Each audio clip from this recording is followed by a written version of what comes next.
Welcome to TARTLEcast with your hosts Alexander McKegg and Jason Rigby, where humanity steps into the future and source data defines the path.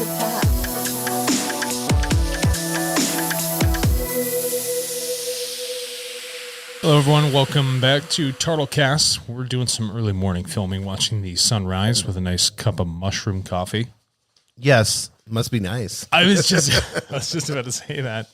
Alex likes my shirt. Yeah, it was all that. It's just there's so much, as I was saying, baked into your T-shirt. I was crying. I was laughing so hard. I think it was culturally relevant. It was extremely because relevant. you can use it in a positive or negative. That depends on. It's just a mirror of the reflection of who you are when you look at the statement. Yeah, and orderly. Yeah, you saying it or the person receiving it. Right. Yes. Must be nice. Yeah. Because it can be like, must be nice, to na. Yeah, or it's and like, then be like, and then nice. jealous or envious. Yeah. Or you can be must be nice, like in a positive way, like you go. Yeah, it's one of those statements that sits right in the center. Yes. Yeah. Exactly. Yeah. I guess if it'd be funny from the context of someone like English second language, where you say like must be nice, or like if anyone was learning something contextual from like a group or a society, like right. from a cultural standpoint, they wouldn't understand. They wouldn't understand it at all. They would think you're being like, it wouldn't, because I would imagine the English language sarcasm would be hard to understand. So hard to understand. Yeah, and so that's exactly, why I find it so comical. Like there's so much baked into, that must be nice. Yeah, exactly. Yeah. Speaking of baked in. And speaking of more baked in, we have mushrooms in our coffee. We got mushrooms in here. The legal kind. And we're going to talk about food. Mm-hmm. So there was a one Vox article on why food resources economic specialists are recommending big data to boost the food industry. Yeah, food's interesting, right? So they touched on a lot of things. Like there's so many restaurants out there. Yes. And, restaurants don't have to be like Gordon Ramsay or Michelin 3-star. Right. You can run a very profitable restaurant as long as you have your process down packed. And I think the most pertinent example, and I don't know why this is just becoming obvious, obvious to anybody that's in the food industry, but look at what Domino's did. Oh yeah, they turned themselves around. So Domino's with the pizza tracker, yes, and literally analyzing every part of the process, more so I think than McDonald's. I think they looked at what McDonald's did and then improved upon it with technology and data. But being able to track the process, the time, who's touching it, I'm talking start to finish, understanding that whole supply chain and the manufacturing of the pizza. They moved it to a manufacturing process. Yes. So rather than looking at like food from the artistic standpoint, let's look at it from manufacturing. How can we create the least amount of mistakes with the least amount of waste and get it out as quick as possible? Because they understand that is baked into their revenue models. No pun intended. Yeah, no pun intended. So if we can increase our slice of the pie for how much we're, gathering on revenue, then let's do that by using the analytics through these big data models that we have, all this processing power in the cloud to come back and be like, this is actually how we should be making the pizzas. Yes. Right. And just to benefit to us, because it is in the cloud, you can track it on your cell phone. Well, and not only, it was brilliant because not only is it helping user experience, and it's giving excellent customer service to something that you wouldn't expect it in kind of a fast food generic. But I think the number one and most important thing that people don't realize when they're looking at data, whatever industry it in, is how it can hold the employees accountable. That's a good part because accountability, we're not trying to make people robots, right? But holding someone accountable to a process so they don't like go outside of it. Yes.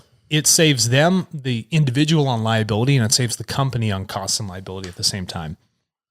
And even for Walmart, you don't think of them as food, but they have those huge marketplaces. Their number one selling product is bananas. Yes. Bananas. It's the number one selling thing at Walmart. But what you have to measure is the turnover of that inventory. Food goes bad. Yes. You can't serve stuff that's just, beat to hell, nasty, covered in mold, stagnant, dying, rotting on the shelf, right? So you have to look at your logistics and supply chain, the data from them, how quickly can you get that food to you, what the shelf life is, right? And then after that, can we sell it in an appropriate amount of time before we have to actually can this thing? And we made absolutely no gain on it. Yeah, and I think that's where IoT devices will play. I mean, once they, some places are experimenting with having them on the shelf, and then it knows exactly, 4 of these were bought in the hour. Correct. And at September 17, we always sell 12 of them. Yeah. So we need to, and then it automatically, through blockchain can order that product and have it, out of 5 or 7 years of data, we know, it can get that granular. It does get that granular, but there's also some issues with that, with the big data and like the food. So, and stocking shelves. Some time ago, I worked at Bed Bath & Beyond. It was one of my earlier retail jobs. Did you have a nice comforter? I always had nice comforters, very plush. That's very important. People don't realize how sleep is so important. How we're learning that with our Whoop, but people don't. One thing I've learned is making and I've shared this before on my other podcast, is making sure your room is nice and not like some people put their computer in their room. No, I've removed all that. All screens, and that you should make your room be really nice. I'm redoing my room right now. I go into my room solely to sleep. Yes. Yeah. Nothing else happens in there. Yes. Yeah. Well. Yeah. Damn. Put myself in a corner in that one. No. You are getting married, so once you start the married life, shame on me. Nothing happens but sleep. Yeah, nothing but sleep will happen for sure. But the point is that's solely what you do. Now, but when we're looking at when I'm getting back to Bed Bath & Beyond, is that we would track those things. How much would people buy in a specific day? Right. And then that would immediately go into the fulfillment system, and they would be ordering more product. And then what you realize is that you'd have, 500 comforters because they sold last year at this time, but you only sold 20. Yeah. So now you got an issue with stocking on your Yes. shelves. And it's not that the trucks don't show up in time. Shipping and handling is actually quite quick. Yes. Freight can show up next day. Yes. It's amazing, all these distribution centers. But the problem is that the system was only observing it, but it was never focusing on the customer actually itself. It never talked to the customer. So now the food industry has realized that, okay, we can observe what's going on from our stance with our power, but we also need to understand the behaviors and preferences of the customer itself. Yes. The person who's actually doing the purchasing. I love that, yeah. Because if we don't know that, the food's still going to sit there. Yeah. If it isn't the right price and we're not buying, the right type of cabbage, I don't know how many people eat cabbage. I eat it every day. Then we shouldn't have it on the shelf. Right. If there's one buyer out of 10,000, let's not order that. Well, I think it's looking at short-term data compared to looking at long-term data, and then looking at seasons. Yeah, and the real-time data too. I don't want to order in very heavy meals, warming comfort food during the hotter months. Yes. Or maybe it's something you always purchase in colder climates, but it wouldn't make sense here. In New Mexico. Yes. Yeah. You need to find the balance. You have to strike that balance with your data analytics of finding real time what's going on with preferential choices of a person, because that's very variable. But the things that aren't so variable is the food you order. Yes. You can say, I want to buy this, I don't want to buy it, or I can buy more. What's yesterday I went to Costco, and because of this lockdown, and then you can only have 25% capacity in Costco. So there's a long line. And then I went in there, and automatically my mind shifted to, okay, I had to wait in line for 20 minutes to get in here. I need, and I got in this, and I'm like, no, I'm single. It's me by myself. Hey, ladies. Yeah. Sorry, I had to do Shout that. out. Must be nice. That must be nice. And so, and so I automatically wanted to buy more, but then I had to stop myself and say, one person can't eat 86 apples, Yeah, no, in I always 2 weeks. Yeah. I cook with onions as a base in most of my meals. Right. And I was going to Costco. I'm like, look at this size that sack of onions. And I'm like, I got to get my hands on that, right? And then I got a big bag of onions around. I'm like, I got to double down on how many onions I'm eating because I bought way It makes too much. you do that. Yeah, you should see my fridge. It's super packed because I did that. I was like, well, let me go ahead and get this. Let me go ahead and get that. Let me get some extra hummus. Hummus lasts me a long time. Yeah. And I got 2 Costco hummuses. Those are huge. Those are huge. That's the Oasis hummus. Those are big boys. I know exactly what they are. Yeah. It's delicious. But it's funny how, from the perspective of a person, an individual, if you make them wait, it's almost like the idea of scarcity becomes worse and worse. We're so used to instant gratification. Yes. And so we're worried, well, what if I have to wait again? I don't want to have to come back and do that because I'm lazy. Yes. And it annoys me, this process. Yes. So I'm going to double down right now. Yep. And that's what's happening. It is nice at the 25% occupancy, though. No one's in the aisles. Yeah, it must be nice. What was crazy, so I looked at their capacity chart when I walked in because I wanted to see. So it was 400.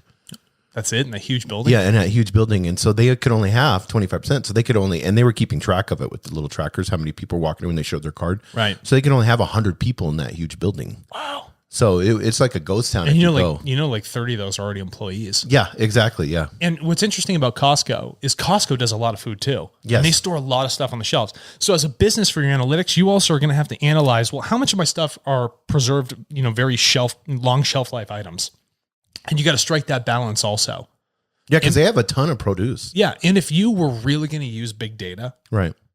And you want to be produce. Yeah, That's how I said it. Yeah. Produce. I separate it with a hyphen. Produce. That's the way I said it. I paused between. Well, then what's a non-deuce or an anti-deuce? Yeah, exactly. Like, why is the pro in front of it? Yeah, exactly. It's like a forward-looking professionally deuced.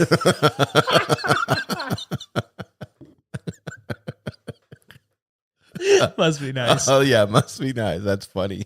Okay, now that I'm crying. So you've heard about the classic Vlasic pickle story from Walmart, right? No, man. I don't buy those because they put food coloring in them. Well, I know that, but this is food distribution and data. Okay, tell me. So the buyers in Walmart, this happened a few years ago. The buyers in Walmart decided, the big jars of Vlasic, the big deal pickles. Yeah, it's like who in their right mind is buying them? Yeah. So, but they started selling them like crazy. So they were so they went to Vlasic and said, "We'll double down on our order of these big jars, but we want to get them to $3.28. Can you get them three?" So they're running math, trying to figure it out. This is like margins, pennies. Everybody's going back and forth. They spent like a month trying to come up. They finally got it to like $3.29 or something. For that, that's a ton of cucumbers. What they didn't realize was that could the farmers keep up with the amount, and they couldn't. So everybody had cut deals. So Walmart in their legal clauses had, if you can't give us the supply, then we're out. And so that's what happened. Yeah, so now the farmers are screwed. So they were on a nice steady pace, and because Walmart wanted to pinch pennies through the data analytics, you have to be careful when you're analyzing data. It's not just about you. Yes. There are systemic effects to the choices you make. Right. That's what I wanted you to hit. Yeah. Yeah, and this happens a lot with Walmart. So even not to get too far off track, but if you look at Walmart and how they look at their labor, I know this actually quite intimately. I understand this process. Management only does the analysis. That's all they do. So if the higher management comes down, they're like looking at all their individual stores, like they're out in the Midwest, and they're just pumping emails over to the store managers all day long saying, you're not hitting these numbers. You have way too much turnover of your people, right? People are quitting more than you can actually hire them. You need to fix this. And the guys were like, how am I supposed to fix it? They're human beings, right? And you're asking me to push these numbers that systemically are not physically possible. So the pickle problem is currently happening with their human labor. Yes. And Walmart's the largest employer in the United States. Yes, people don't realize that. They don't get that, right? It gives, even though you might not like Walmart, it's giving people a lot of opportunity. Well, I think in the lower income brackets, it's huge. Yeah. So that's what, and I love it just because the simple fact is, a lot of people don't realize this. Everybody craps on Walmart all the time, but they take produces. Yes, they take produces on them. Producing on Walmart. But they also sell the most organic food, and they will change. Yeah. They will adapt to the market. So the more organic you buy, then the more they're going to, they just want to have. Walmart's very responsive to people voting with their dollar. Yes. And so from a preference standpoint, as they're analyzing, they're going to analyze the crap out of anything, another produce. Right. It's the same with dog food. They bumped up their game on dog food because they know people are trying to be a little bit more healthy with the dog food. So they I don't say necessarily care. I think they do, but they're just this super large corporation that if we purchase, they're going to go off of what we purchase. Right. And that's exactly correct. And so if we just circle back around then, if the restaurant industry is at 899 billion or whatever the projection is for the size of it, it's not going to be that hard for you to become a leader in the restaurant industry, even if you have like junk chains. I wonder how some chains survive just driving around. I'm like, are these people in business? It's the fact that they've nailed the processes. Yes. They've nailed down their data, their suppliers, all that stuff.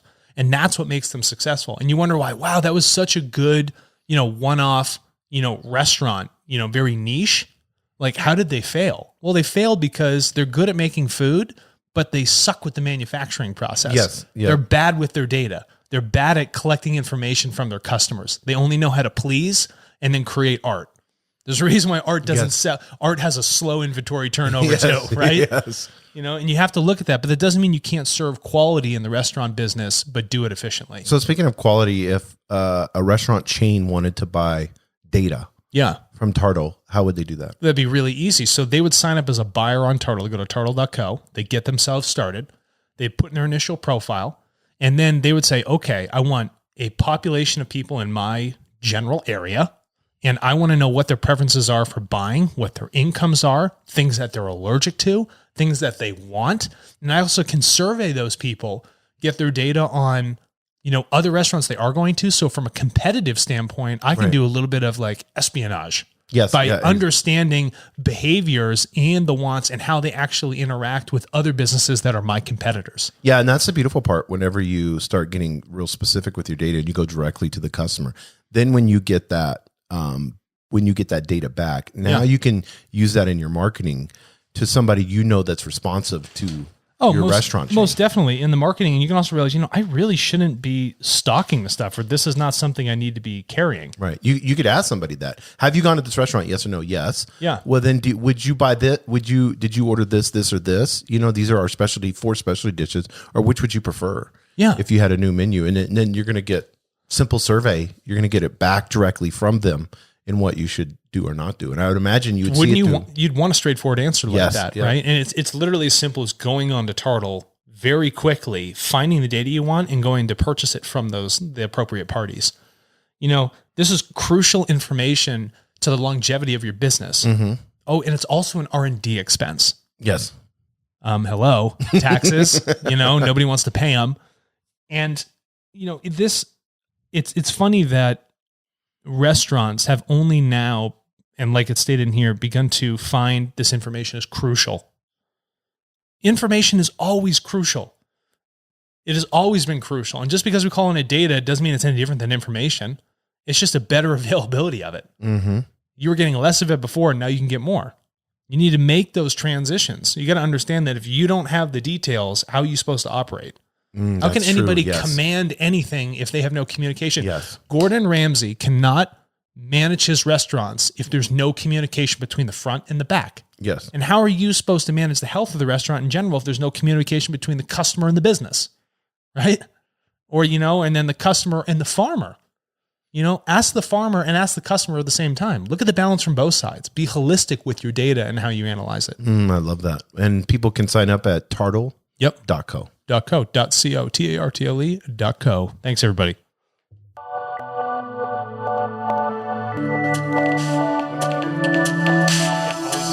Thank you for listening to TartleCast with your hosts Alexander McKegg and Jason Rigby, where humanity steps into the future and source data defines the path. What's your data worth?